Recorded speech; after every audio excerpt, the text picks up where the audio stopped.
Ada hal yang terkadang membuat gregetan di dalam bernegara kalau pejabatnya tidak mengenal how the world work atau cara dunia bekerja dan who rule the world atau siapa sesungguhnya yang mengendalikan dunia. Banyak juga gara-gara terlalu memfokuskan ke geopolitik dan geostrategi yang digarapnya dari sisi lain yang berbeda dengan pejabat sekarang. Bosman ini dicap sok tahu, kemelindi, kementus di dalam masalah tata kelola bernegara. Ya memang gitu kalau dilihat sekilas. Kalau lebih dalam lagi, ya lebih kemelindi lagi yang namanya Bosman ini. Tapi gak apa-apa juga kan. Di sini kita ada baiknya terus menjelaskan. Karena siapapun itu harus terpuasi bahwa si Sontoloyo ini ngomong pakai data atau ada ilmunya apa tidak, atau hanya orang halu yang konstan menceritakan impiannya yang bullshit ini untuk bisa dijalankan. Kita mulai dengan keheranan atas banyak pejabat yang sulit membedakan apa itu penaklukan dan penjajahan. Dunia ini bergeser, Bung. Dulu penjajahan, sekarang penaklukan. Terlihat beda, namun esensinya sama. Yang menggeser dunia itu siapa? Yaitu siapa saja yang mau rule, yang mau mengatur dunia atau yang sedang mengatur dunia. Ingat kata kuncinya, rule atau mengatur. Kalau Indonesia mau rule the world, maka buat aturan, bukan ikuti aturan.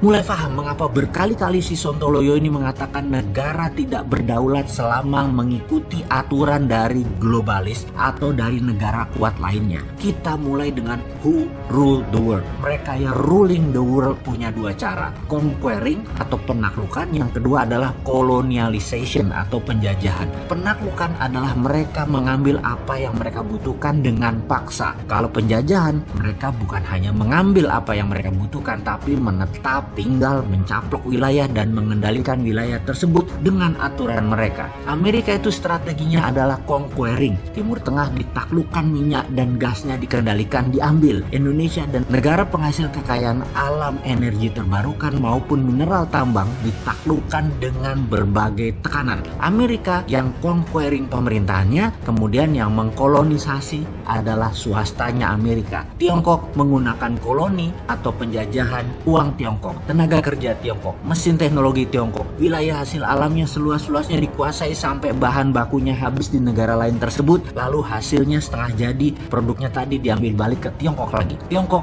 yang conquering pemerintahnya, yang mengkoloninya BUMN Tiongkok. Kelebihan Tiongkok adalah karena basisnya negaranya adalah komunis, dan komunis itu punya ciri yang sama dimanapun komunis berkuasa. Kuat sekali propagandanya dan kuat sekali mengendalikan informasinya, baik yang masuk ke Tiongkok ataupun yang keluar dari Tiongkok. Semua didesain, semua diorkestrakan. Semua cerita yang keluar dari Tiongkok, semuanya Tiongkok itu bagus, Tiongkok itu keren, terorkestra rapih. Halaman depan Tiongkok, fasad bernegaranya, mukanya Tiongkok, halaman depannya, apapun dari Tiongkok itu bagus. Itulah propaganda dengan mengendalikan media serta informasi. Ini kalau di Tiongkok, hal seperti ini propaganda itu masuk di Kementerian Pertahanan, masuk di DOD-nya, Department of Defense. Jadi ngerti ya, mengapa di dalam Mardigu Nation, DOD nanti akan diganti dengan Department of Warfare, Kementerian Peperangan. Indonesia akan ofensif, terutama di non-kombatan warfare.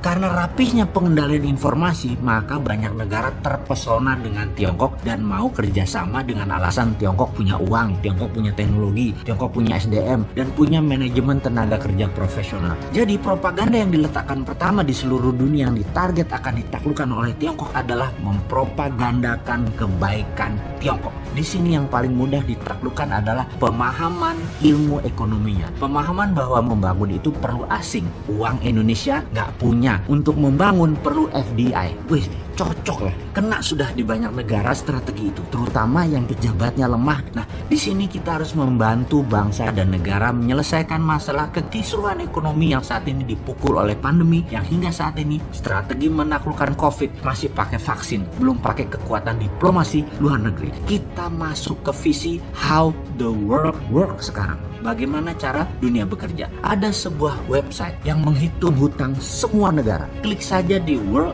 Debt debtclocks.com. Web ini menginformasikan berapa setiap detiknya hutang itu bertambah, termasuk bunganya per detiknya yang harus dibayarkan. Begini melihat data tersebut. Kalau bernegaranya cemen, maka nggak akan paham apa isi informasi website tersebut. Ini kita jelaskan. Uang dolar sejak tahun 1971 tidak lagi pakai underlying emas. Amerika di zaman Nixon tidak pakai emas lagi mencetak dolarnya, tetapi pakai hutang, alias hutang tadi kan untuk proyek produktif. Nah, hutang tadilah underlying cetak uang. Itulah teori MMT yang dipromosikan oleh Hudson Institute, kamratnya si Nixon. Jadi dalam website worlddebtclocks.com terdapat angka, dan sebanyak itulah uang dolar dicetak oleh Amerika yang menghutang tidak hanya negara tapi swasta Amerika, juga negara Amerika juga ikut ngutang. Ingat, hutang Amerika itu besar tapi hutangnya dalam dolar juga, dalam mata uangnya juga, duit mereka sendiri. Jadi ya dicetak langsung ya langsung lunas, tapi mereka tidak lunasi biar membengkak untuk bisa cetak uang lagi. Selama peminjamnya kan harus ada hal yang produktif. Selama uang dicetak untuk hal produktif, uang itu muter berlapis-lapis. Itulah yang tidak akan membuat dolar inflasi. Jadi kata inflasi juga kata defisit sebagai penganut MMT itu hanya mitos, itu hanya propaganda.